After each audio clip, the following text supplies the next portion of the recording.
Bueno, esta es la parte 2 de problemas de la salud mental. Habíamos visto violencia previamente y factores de riesgo. Ahora vamos a ver un bonus track pequeñito para que todos se lo sepan. Este es el bonus. Esto es violencia de pareja. Todo empieza con lo que es la acumulación de la tensión.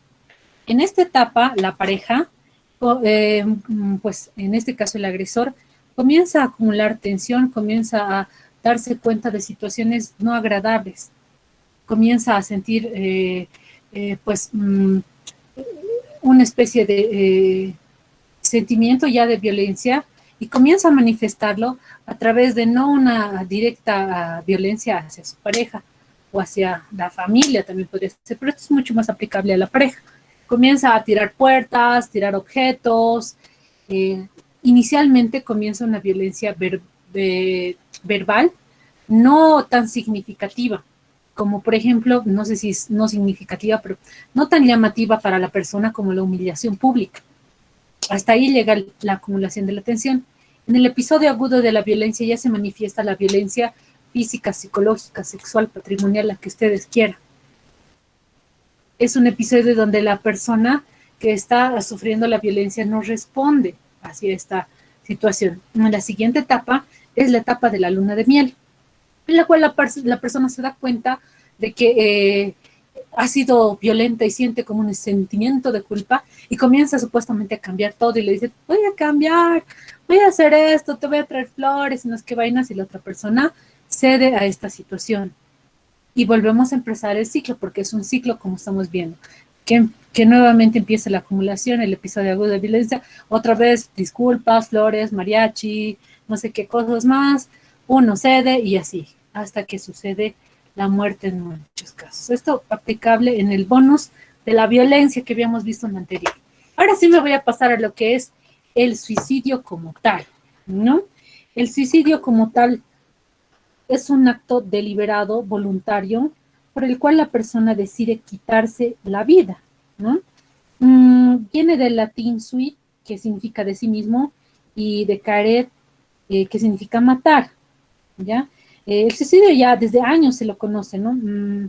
Una de las personas, por ejemplo, bíblicamente que ha hablado o se ha visto de suicidio era Sansón, que cuando lo han derrotado y encadenado él, por sus pecados y demás, él se mató y mató a todos sus enemigos, derrumbando el templo, ¿no ven? Eso está en la Biblia. Y hay muchos episodios de suicidio. Hay suicidios definitivamente extraños. La primera vez que se ha hablado un poco de suicidio ha sido en el siglo XIX. Un sociólogo francés, Émile Durkheim, en su obra El suicidio, habla acerca del fenómeno individual y cómo responde socialmente hacia el suicidio. Y nos decía 3 tipos de patrones que había, o 3 categorías de suicidio que existía. Que están viendo que es el egocéntrico, en el cual la persona pierde el interés por la comunidad. De hecho, se siente no integrado hacia la misma y fracasa todo tipo de vínculo íntimo con la misma sociedad. Entonces se encierra y no puede satisfacer sus propios deseos y sucede el fenómeno del suicidio, al no tener tolerancia con todas las exigencias de la vida social y de sus reglas. Luego viene el suicidio altruista, que es opuesto obviamente al primero. Es un suicidio enérgico, apasionado, está motivado por el deseo de favorecer a los demás. Hay una elevada cohesión. Cohesión es cuando te unes mucho a tu grupo social. Se habla mucho más de cohesión en lo que es la familia, ¿no? La familia cohesionada, o sea, muy unida, muy pegada, muy ligada. Entonces esta persona está tan cohesionada que llega a sacrificarse y esto le lleva a su propia autodestrucción, indicando reivindicar, quitándose la reivindicación de su derecho a la vida. Bueno, parece que tuviera el altruista un excesivo sentido del deber. Después viene el suicidio anónimo. Este resulta cuando la relación de una persona con la sociedad está completamente desequilibrada y de manera dramática fracasa en el control. Generalmente, esta puede suceder, por ejemplo, frente a crisis grandes de valores religiosos, sociales o éticos. Ejemplo, esto del, ¿qué le llama? ¿qué le llaman este suicidio japonés? Oye, se me ha ido ahorita la idea, pero es parte de lo que sería una especie de suicidio anónimo, parte de lo que sería lo cultural. Uy, se me ha ido totalmente la palabra, pero eso es parte de lo que sería el suicidio de forma casi cultural. Bueno, el suicidio en sí, definido por la OMS, es todo acto que el individuo se causa a sí mismo por una lesión, daño, en un sentido o grado variable, con la intención obviamente de morir, ¿ya? Tenga o no se tenga el conocimiento del verdadero móvil que ha provocado esta persona para la muerte. Por cierto, ayer era el día de prevención contra el suicidio, es el 10 de septiembre, se declara la OMS Día de Prevención del Suicidio, por cierto. Ahora vamos a ver un poquito acerca de los mitos del suicidio. Entonces, ¿qué se dice del suicidio? Se dice que el que quiere matarse no lo dice, solo lo hace. Es un mito, porque muchas veces trata de pedir ayuda. Hay una etapa que vamos a ver ahora, en la cual pide ayuda de alguna manera, pero no le da. Después otro mito también es este de que el que intenta el suicidio es un cobarde. No, esto es otro mito, no es un cobarde. Aunque muchos dicen que para suicidarse hay que tener mucha valentía. El que intenta suicidarse solo llama la atención, no. Y si está llamando la atención, es por algo, le está dando una alerta, así como la fiebre es un signo de alerta para el cuerpo, el intento de suicidio es una alerta para el sistema social de la persona familiar, algo le está pasando. El que intenta suicidarse es un enfermo mental, no. No todos los que intentan suicidarse son enfermos mentales. Los niños no se suicidan, mentira. Hace 3 semanas he visto una niña de 7 años, intentar suicidarse, porque tenía sus sistemas de apego, tiene papá y mamá, pero su sistema de apego no es su papá y su mamá, porque como saben los padres modernos que ahora somos, bueno, los que somos papás, pues los dejamos con la abuela y el abuelo. Resulta que el abuelo se murió y la abuela entró en depresión y estaba con ideas de suicidarse. Me voy a morir, hijita. Te vas a cuidar a tu mamá, le decía. Entonces la niña, al indicar que su figura máxima, sus dos figuras de apego, el abuelo, que representaba la figura del padre, y la abuela, que representaba la figura de la madre, estaban en peligro, la niña se intentó suicidar. Y no es un llamativo, porque lo hizo con una tenacidad bastante importante. Entonces, los niños no se suicidan, mentira, los niños también se suicidan. ¿Qué dicen las estadísticas? Vamos a hablar un poco en el mundo. En el mundo se dice, por ejemplo, en Estados Unidos, es la 10ª causa de muerte. Aquí en Bolivia, la FELC en estos 5 últimos años, esta información es del 2018 más o menos, pues ha dicho que se han reportado 3.495 casos. De estos, la mayoría han sido en La Paz, seguidos por Cochabamba y Santa Cruz. Imaginan, aquí en La Paz nos suicidamos más. También se sabe que de estos suicidios el mayor intento es de las mujeres, pero quien más lo consuma es el varón. O sea, quien se suicida literalmente es el varón. La que intenta suicidarse es la mujer. Los medios por los cuales principalmente ha sido el ahorcamiento para el varón y la intoxicación por alguna sustancia en el caso de la mujer. Ahora, dentro de los factores de riesgo se han dividido en estos 4, que tenemos a los psiquiátricos, que tendríamos ahí, por ejemplo, a enfermedades como la depresión, el trastorno bipolar, la drogodependencia, la esquizofrenia, los trastornos de personalidad y los trastornos de ansiedad como factores de riesgo. Entre los trastornos médicos, no lo he copiado, están las enfermedades crónicas. Por ejemplo, el cáncer,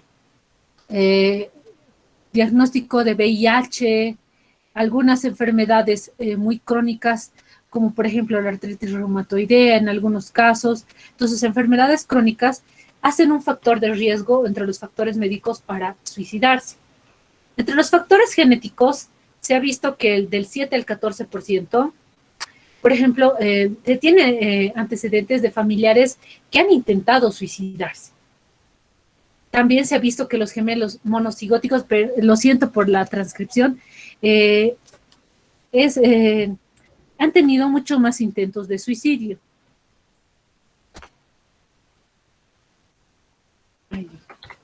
han tenido mayores intentos de suicidio. Entonces, hoy creo que lo saqué, me salí. Voy a compartir nuevamente mi pantalla.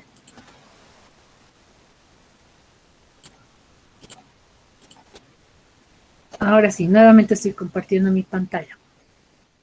Entonces, ha tenido mayores intentos de suicidio. Estos también están, pues, de alguna manera conectados con las alteraciones de los receptores de la serotonina y la alteración de la misma serotonina entre los factores genéticos, médicos y biológicos, que son una asociación casi continua.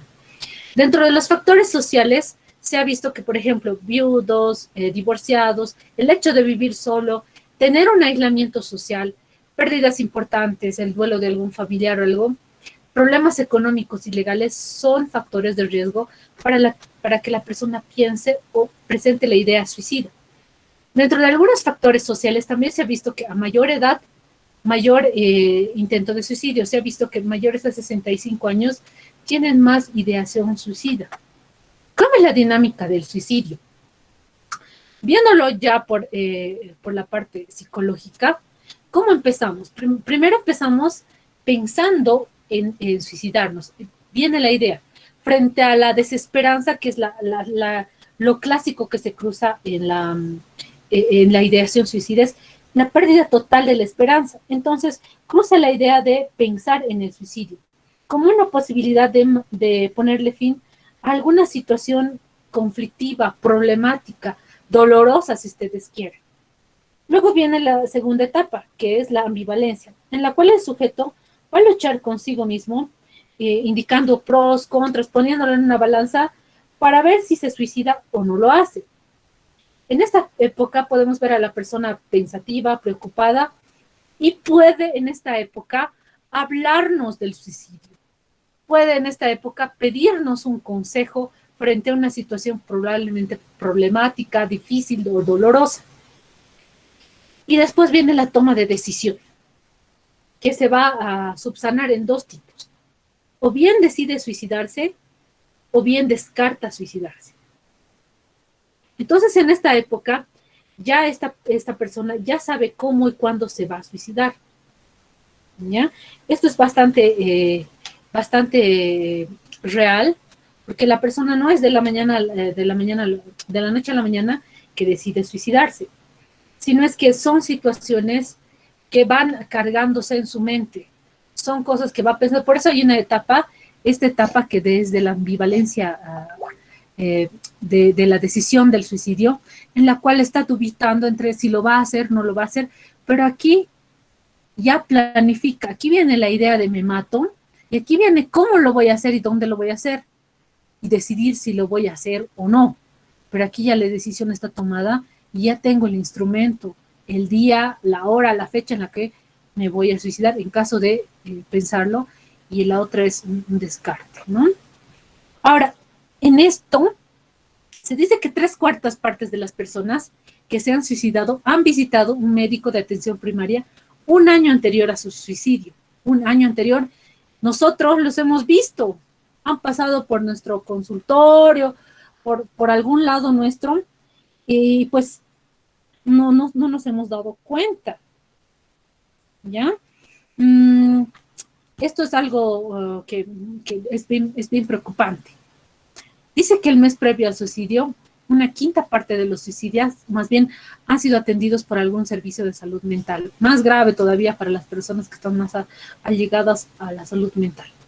Pero como se darán cuenta, los médicos de atención primaria también ven a los suicidas o aquellas personas que han atentado contra su vida. Bueno, dentro de la neurobiología es bastante amplia, pero la voy a resumir en una sola cosa. Hay una disminución de la serotonina y de su metabolito, su premetabolito, que es el ácido 5 acético, perdón. Se ha visto esto en cadáveres, en el líquido cefalorraquídeo se ha encontrado una reducción de los niveles de esta sustancia, que es una sustancia, es un premetabolito de la serotonina. También se ha relacionado con otro tipo de sustancias, pero no de manera repetitiva. Recuerden que para que haga huella en la historia médica debe existir la misma repetición en varios estudios. No se ha visto una consistencia real, pero sí hay una consistencia de este metabolito intermedio que se ha visto reducido principalmente en lo que es el líquido cefalorraquídeo. Ahora, dentro de la prevención del suicidio, bueno, primero es en detectar signos y síntomas de suicidio o pre-suicida, síntomas pre-suicidas le llaman también. La persona comienza a hablar sobre querer matarse o morirse. La persona siente un vacío, no tiene esperanza, no encuentra razones para vivir. ¿Ya?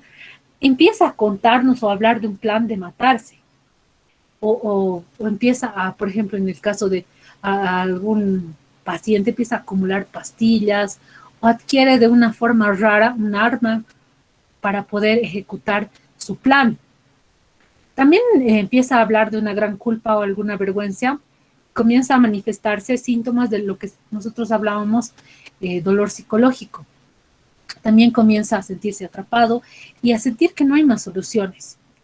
Este dolor psicológico puede ser tan alto y puede ser también un dolor físico insoportable y que no estamos pudiendo controlar, como habíamos visto en la anterior vez acerca de dolor, ¿no? Habla de ser una carga para otros y librar a todos los demás de esta carga.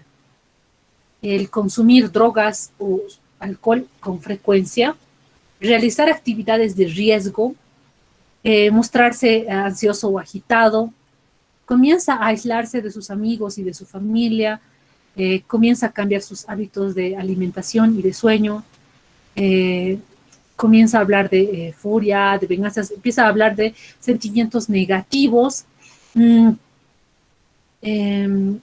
Además de eso, bueno, ya les he hablado de estas conductas de riesgo, ¿no? Empezar a, no sé, saltar, o sea, hacer mucho salto bungee, digamos, conducir a gran velocidad, cosas así. Habla a menudo, o uno de sus temas favoritos es hablar de la muerte y de tragedias y de situaciones bastante negativas. Va a mostrarnos situaciones de altibajos dentro de sus emociones y cambiar repentinamente mostrándonos una facies feliz. ¿Se acuerdan de la práctica que hicimos? Habían dos pacientes que mostraban eso, había una que sonreía toda la entrevista y justo había intentado suicidarse. Esto es algo importante, que le llamaban el síndrome pre-suicidal hace tiempo, que era esto de regalar posesiones o heredar en vida. ¿Sí? Empieza a decir o empieza a poner en orden sus cosas y eso es algo que una persona hace como un signo de pre-suicidal, o sea, que se va a matar o algo le va a pasar. Esto también de despedirse de sus familiares y amigos y poner los asuntos en orden, hacer el testamento, le llamaban el síndrome pre-suicidal, porque coincidía mucho con personas que habían intentado suicidarse al regalar sus posesiones, hacer el testamento, despedirse de sus amigos, llamar, decir, aunque ya no te voy a ver, o si es que me pasa algo, bien la clásica, quisiera que pase esto, quisiera que hagas esto, si yo me llego a morir, quisiera que me entierres no aquí en el cementerio de La Paz, sino en Copacabana, yo qué sé, cosas así. Primero hay que detectar estos síntomas y ponernos en alerta. Entonces, ¿qué se puede hacer frente a ideaciones suicidas? ¿Ya? Con esta persona tratamos de dialogar, ¿ya? Evitar que tome distancia de sus familiares y de sus amigos, ¿sí? Que pueda expresar lo que está sintiendo, lo que le está pasando, sentir que alguien le escucha. Hay que evitar que esta persona que ya está con estas ideas consuma bebidas alcohólicas o drogas, ya que son recuerden que son desinhibidores.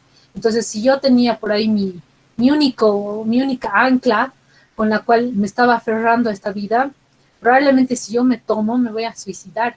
Y de verdad, los intentos de suicidio que yo he visto por órganos fosforados generalmente se encopan. O sea, me he peleado, y esto en los adolescentes principalmente, ellos además son bien frontalizados, se toman entre los chicos de 15 años y me he peleado con mi mamá, no me apoya, no me quiere comprar celular moderno y no sé qué.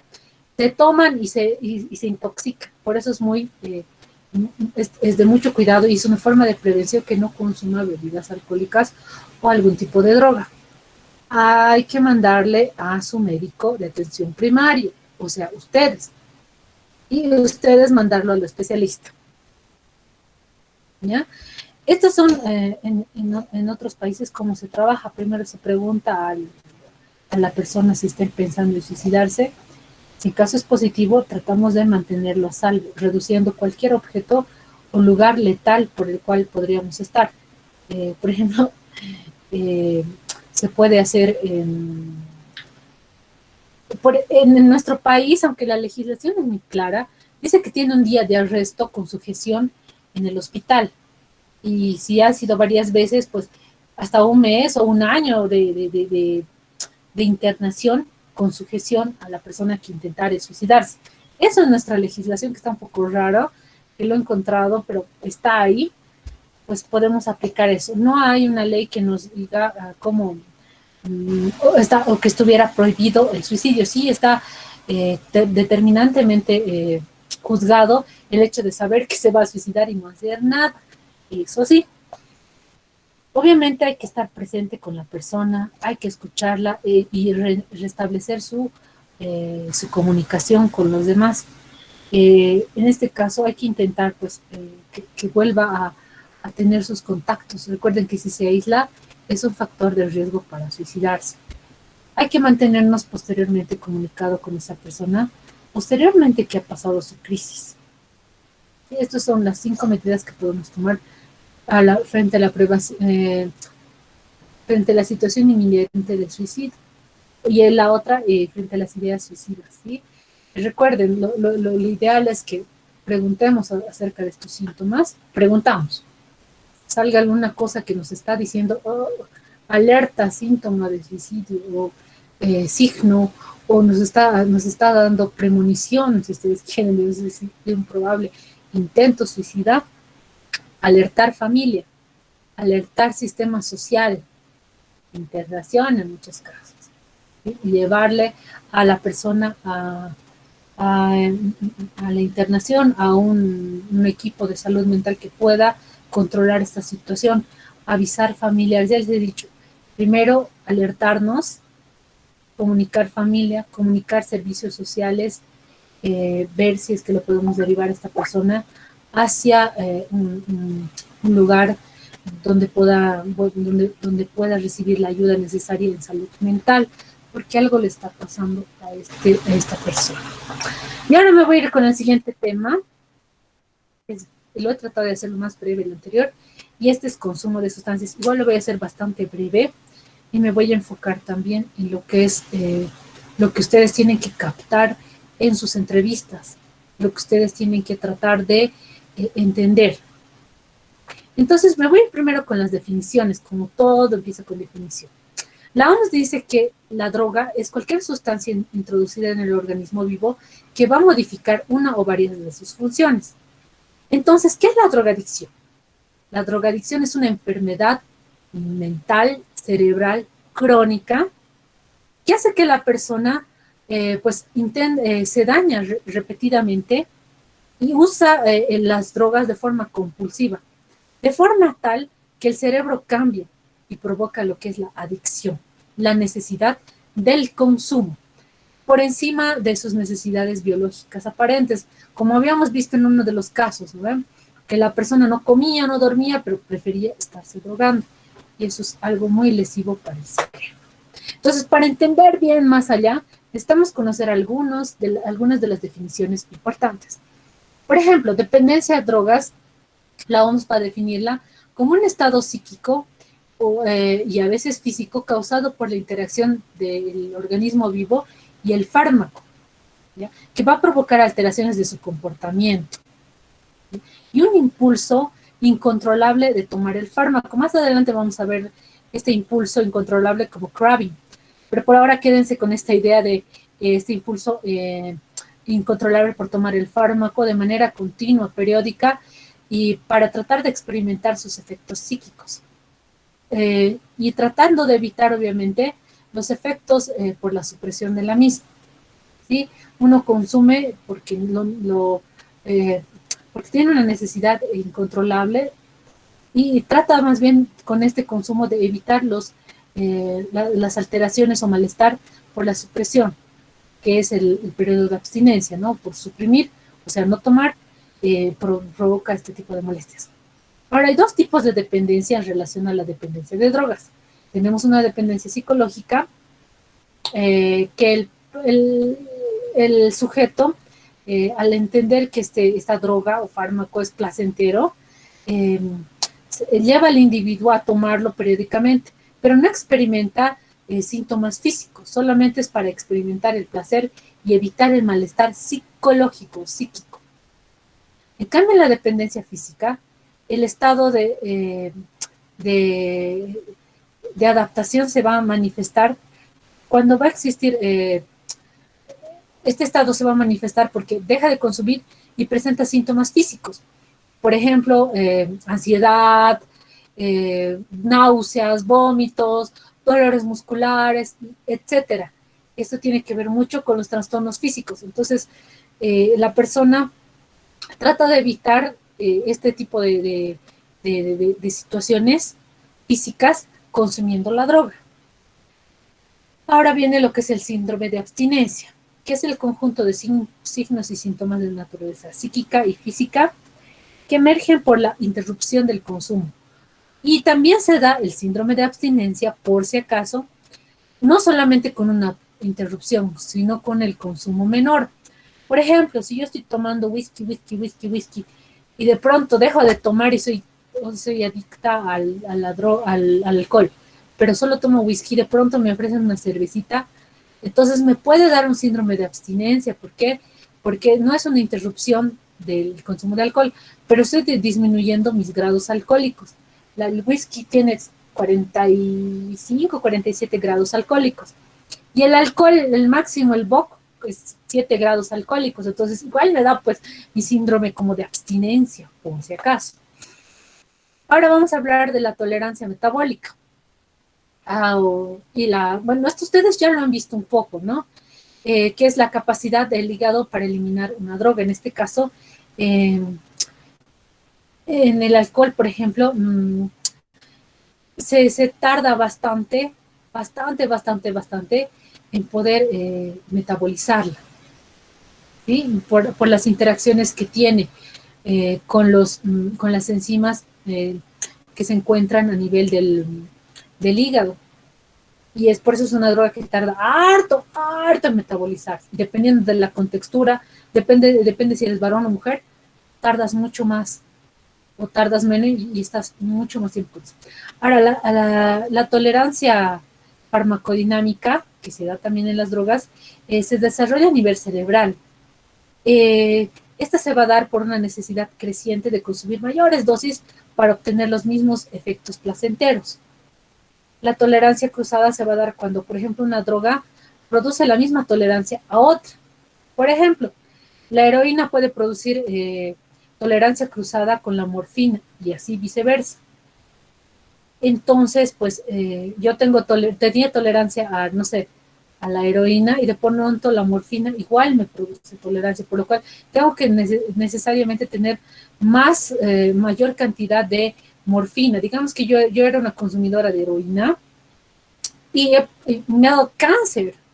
Y en estas situaciones se utiliza un tercer, cuarto nivel de uso de analgésicos y ahí está la morfina. Pero lo que en realidad me pondría en una dosis inicial, yo necesito el doble, el triple porque tengo tolerancia cruzada. ¿Listo? Eso en relación a las tolerancias.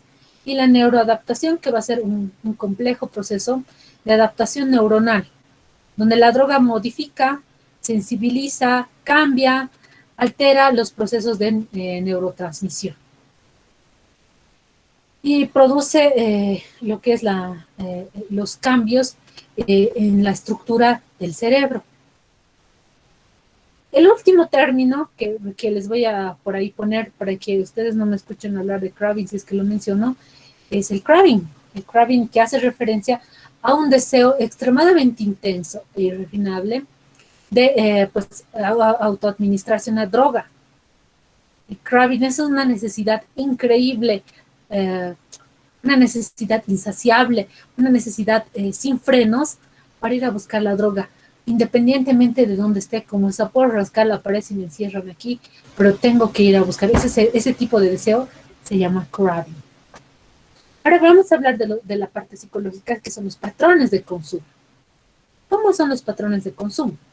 El primer patrón siempre va a ser un experimental. Cuando la droga se utiliza para entenderla, por curiosidad, ¿sí? Puede ser que después de un determinado número de usos lo abandone, simplemente no lo use más, experimentalmente. Después viene el uso regular o social. La droga se continúa usando después de haber experimentado los efectos y se vuelve parte del estilo de vida habitual. Yo veo esto en los presteros, por ejemplo. Es de uso regular o social de alguna manera, porque después se vuelve ya alcoholismo. Una persona ya comienza a presentar criterios que no solamente son consumir todos los días bebidas, sino otros mucho muy diferentes. Comienza a pasar de social a la siguiente etapa, que es el uso nocivo. La OMS dice que es un patrón de uso que causa daño físico-mental. Yo sé que al beber, yo les voy a dar el ejemplo mental porque estamos en psicología médica, entonces les voy a dar el mental. Yo sé que bebiendo cada preste, cada fin de semana, no soy alcohólico porque todos los días trabajo, llego temprano y trabajo, a mi familia no le hago faltar nada, pero por ahí que cuando me bebo me pelo, no sé, me desnudo y me duermo ahí. Entonces eso ya está dañando mi imagen. Ahora, no solamente eso, cuando me bebo me discuto con mi pareja frente a mis hijos. Eso es daño psicológico también a los niños y a la pareja. Estoy ejerciendo violencia de alguna manera. Entonces, si se darán cuenta, el patrón nocivo nos está diciendo de daños físicos y mentales. Siempre piensan que tiene que ser físico, o sea que ya empiezan a tener hepatitis alcohólica, hígado graso tipo 3, no sé, cosas así. Pero no, o intoxicación, digamos, para entender que es nocivo. Pero no, hay otros patrones conductuales que me están diciendo que ya estoy utilizando de manera nociva, porque está causando daño psíquico o daño mental, si ustedes quieren. Después viene el abuso y la dependencia. El abuso es consumir la sustancia, aunque sé que me está haciendo mal, o sea, sé que me hace daño y todo eso, pero igual la tomo, eso es abuso. Y la dependencia, que es que no puedo dejar la sustancia, no puedo dejar la sustancia, que se casa también con el término de tolerancia, ¿no? En dependencia hay tolerancia. Dentro de la terminología todo esto tiene que haber muchas veces abuso, dependencia y tolerancia. Bueno, eso en general de los patrones de consumo. Ahora, ¿cuáles son los factores de riesgo? Para el consumo de sustancias como tal, vamos a tener un patrón biológico. El patrón determinado de manera, pues, puede ser genética incluso. Padres consumidores, probablemente hijos con mayor riesgo de consumo de sustancias. También está el hecho de que la huella memoria de la sustancia puede ser placentera para mí, no para otros, que es un patrón individual también. Que bueno, ahí va un poco en patrones individuales, pero la parte biológica tiene que ver mucho, mucho, mucho, mucho. Cómo metabolizo, con qué sustancias, por ejemplo, me engancho. Si yo, por ejemplo, me engancho mucho con los juegos, de pronto empiezo a beber, probablemente voy a hacer la misma huella o va a ser un recordatorio y me voy a enganchar con las bebidas. Generalmente una persona que se engancha con una sustancia, se engancha con otro, se engancha con algún patrón de conducta. Entonces ahí está mi huella, ahí está mi predeterminación y no me va a dejar salir. Ahora vamos a hablar de los factores individuales. Bueno, dentro de los factores individuales era esto que les estaba diciendo, de que la persona puede con un solo consumo en el primer nivel, que es experimental, puede quedar una huella tan fuerte que me obligue a tener un segundo, tercer, un cuarto consumo hasta que se vuelva repetitivo de tolerancia, de dependencia.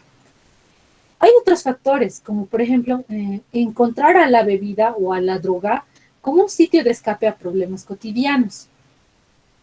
Entonces las personas utilizan el consumo de alguna sustancia para compensar una frustración, soledad, baja autoestima, problemas afectivos, tal que la droga se vuelve en una ilusión de saber que esto me hace olvidar, esto me ayuda, esto me relaja. ¿Para qué usas la marihuana? Me relaja, simplemente me relaja, no me hace nada más. Son palabras que, por ejemplo, usan personas que consumen.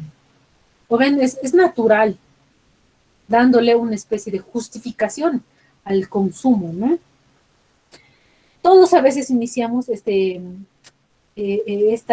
situación por curiosidad, por experiencia. Sin embargo, pues a veces por situaciones propias de sentir que la vida es aburrida y no es que tantos, pues del experimental pasamos a tener un consumo habitual, ¿no? Luego vienen los factores psicosociales. Los factores psicosociales, vamos a citar los factores familiares. Por ejemplo, el factor hereditario, ¿no? Por ejemplo, de hijos fumadores o bebedores o con alguna dependencia, van a ser más proclives a usar drogas. Un ambiente familiar demasiado permisivo donde no existan límites, donde no haya control sobre los hijos, sea totalmente flexible, probablemente va a estar pues expuesto al consumo de drogas. Lo mismo que si se va al otro extremo. Hijos sobreprotegidos, que también pues van de alguna manera, los extremos van a predisponer a los hijos de estas familias a tener consumo. ¿Ya? La desatención o la omisión del cuidado de los padres es otro factor que ayuda a tener un factor de riesgo para el consumo de sustancias dentro de los factores individuales. Otra cosa también, la violencia dentro de la casa ha demostrado también demostrar un factor de riesgo, viéndolo como una válvula de escape a la droga, ¿no? Dentro de los sociales está también el hecho de la accesibilidad, ¿no? Cuando, por ejemplo, ahorita se puede comprar con 20 pesos droga, puedes comprar y te lo traen a tu casa o cerca del colegio donde vos vives, están vendiendo droga. Entonces es mucha facilidad. De hecho, los jóvenes actualmente consumen mucho más droga que, no sé, en mis tiempos, por ejemplo, no se veía tanto esta situación. Mm, hay las drogas, por ejemplo, lícitas, como el alcohol y los inhalantes, como en el caso de los niños polilla en Cochabamba, ¿no? Que pues por la accesibilidad tú lo compras, ¿no? No necesitas ir y de manera ilegal comprarlo, entonces factor predisponente de drogas. También están eh, estas ansias de los jóvenes para pertenecer a un grupo. En mi casa no me tiran bola, mi mamá y mi papá trabajan duro, me dan para mi recreo. Entonces, ¿con quién charlo? Probablemente con algún amigo y mis amigos beben. Entonces, para entrar a su círculo social, pues beberé con ellos. Tendré hermanos de la calle, como nosotros le llamamos. Si no tienen, por eso es un riesgo, por ejemplo, tener un hijo único, buscar hermanitos de la calle o amigos de la calle que complementen mi sistema social del momento. Bueno, eso principalmente dentro de los factores. Ahora vamos a hablar esto de lo que se ve en lo general, ¿no? En la biología, que vemos de manera, pues, cómo uno experimenta o tiene la sensación o la experiencia de la droga, le marca. También esto de los problemas en la salud mental tiene mucho que ver. Por ejemplo, niños que han tenido problemas eh, de conducta, problemas de hiperactividad, tienen más probabilidad de volverse adictos. Los problemas de hogar, como les había dicho, los problemas en el colegio, en el trabajo o las dificultades sociales les dan predisposición para consumir drogas. El andar con personas que usan drogas sí les predispone, por eso tus papás te dicen, no me gusta tu amiguito, parece que toma, entonces realmente es un factor de riesgo comprobado que si tú andas con personas que toman, es muy complicado que no tomes por lo menos una copa y de ahí a que tu cerebro sea un cerebro predispuesto a engancharse, ya estás fregado. Eh, Uno de los factores peores para el pronóstico del consumidor de sustancias, drogas, es cuando consumen muy jovencitos. Entonces afecta tanto sus cerebros y las posibilidades de volverse adictos cuando son adultos y no salir de esto son mayores, porque no han hecho una vida, no hay una estructura de donde se puedan aferrar en la vida. Por lo que les decía, ¿no? Todas las enfermedades mentales, las psicológicas que te dan en la infancia, que no se resuelven, te van a cobrar factura en la adultez. Lo mismo pasa con lo que son las drogas. Ahora, dentro de la clasificación de las drogas hay N clasificaciones. Yo les voy a dar esta, precisamente porque tiene que ser breve y tengo que ir a la prevención. Principalmente, ustedes lo van a ver en psiquiatría, todas estas cosas, porque es parte de la especialidad, acerca de hablar de las 10.000 clasificaciones que tienen las drogas. Pero yo les voy a dar las más sencillas. Primero, como lícitas e ilícitas. Dentro de las lícitas, por ejemplo, tenemos al alcohol, al tabaco, el café, el té, aunque no me crean, son parte de drogas lícitas, pero no con tanta afectación. Pero sí el tabaco y el tabaco y ¿qué se llama? Y el alcohol, pues que causan, pues es terrible. La primera droga, por ejemplo, consumida en Bolivia es el alcohol. Otra que es más o menos como que se consideraría entre las lícitas son los pegamentos volátiles, ¿no? Que pues utilizan los niños, lo que les citaba, ¿no? Los que le llaman los polillos o polillas, creo, en Cochabamba. Y dentro de las drogas ilícitas están pues la marihuana, cocaína y demás. Todos los que entran en la 1008. Es una ley que tenemos de control de drogas, ¿no? Y estupefacientes. Después vienen las drogas blandas y duras. Estas referidas a cuánta dependencia psíquica o pueden causar. Las blandas producen una dependencia psíquica meramente y las duras producen una dependencia psíquica y física. Bueno, las blandas ya les cité la anterior vez, pero está la cafeína, el tabaco, la marihuana y algunos ansiolíticos. Y las duras se considerarían como el alcohol, la cocaína y todas las anfetaminas. Luego viene la clasificación por el tipo de respuesta nerviosa que dan. Tenemos las estimulantes. Dentro de las estimulantes van a ser aquellas que pues excitan al sistema nervioso central, aceleran su funcionamiento, aumentan su resistencia física psíquica. Y ahí está el café, la cocaína, el tabaco, las anfetaminas.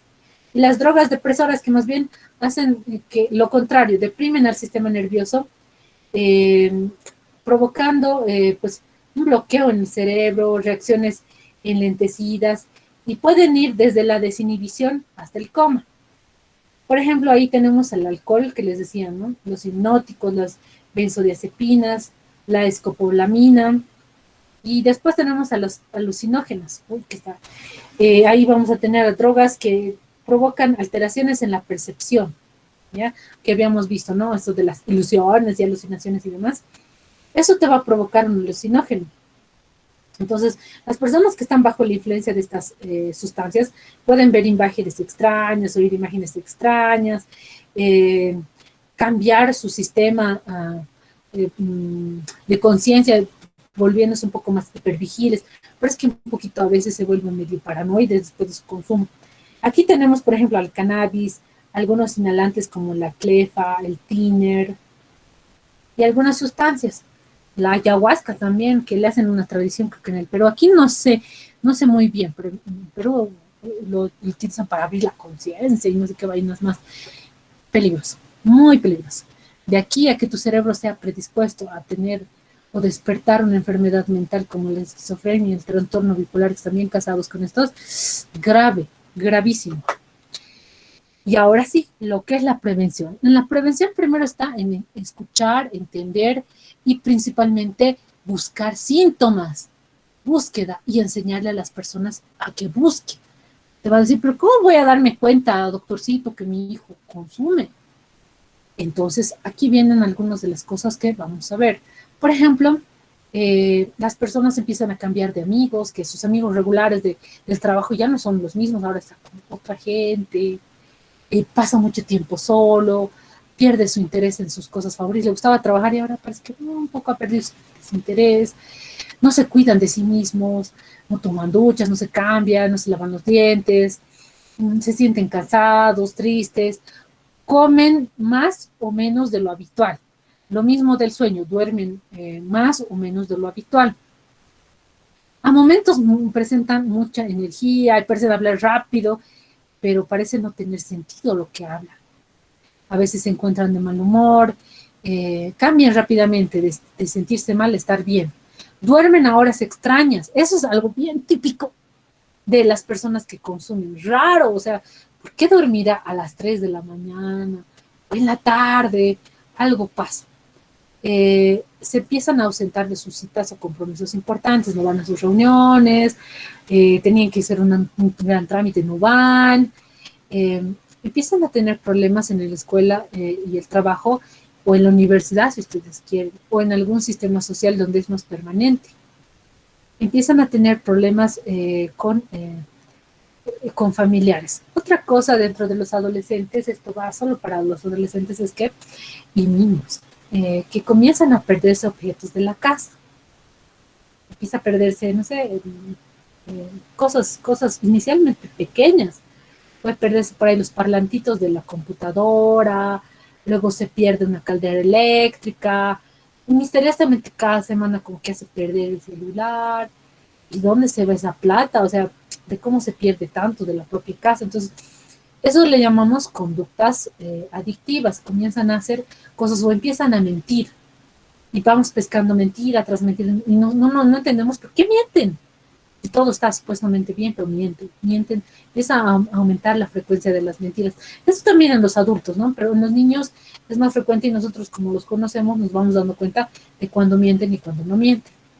Esto de las conductas de robo ya se comienza a ser problemático, por eso presentan a veces problemas en el trabajo o en la escuela, porque necesitan dinero para comprar las drogas. Entonces, robo, mentira, es parte de lo que empieza a haber dentro de las operaciones y son cosas de alerta para darnos cuenta de que este niño o niña, este adolescente puede estar presentando adicciones a drogas. Yo estoy hablando meramente de drogas esta vez. ¿Funciona también con las dependencias conductuales? Sí. He visto una, hace, no me acuerdo ya, pero es poquito que he visto, un niño, un adolescente de 14 años que es adicto al Free Fire y le robó de la cartera a su mamá dinero, literalmente. La mamá lo confrontó y todo eso y dijo, sí, es que tú ya no me das dinero para que me juegue, para que me pueda desestresar en la casa. Entonces ahí ya empiezan a ver las conductas adictivas. Bueno, esto en relación a otro tipo de conductas. ¿Ya? No solamente las adicciones actualmente son a dependencia. Yo les estoy hablando de drogas porque estamos mucho más en medicina, pero sí hay a conductas también. Y pasa por lo mismo. Entonces, en la familia, ¿cómo prevenimos? ¿Cómo aconsejamos a la familia? Obviamente, mejorar siempre la comunicación. Y no, siempre escuchar, siempre tratar de entender qué está pasando, preguntar cómo te ha ido, qué has hecho, especialmente cuando hay esto del robo, que es algo bien llamativo. ¿Por qué roba? ¿Por qué? ¿Por qué roba? Tienen que asustarse si roba, porque hay que pensar que en consumo de drogas y que está metido en algún problema, algo le está pasando si roba o miente. Entonces, ahí tenemos que mejorar nuestra comunicación, siempre poner límites. Les decía, los niños que crecen sin límites, tendencia a hacer a consumo de sustancias o peor todavía, a psicopatías, que, o sea, a volverse antisociales.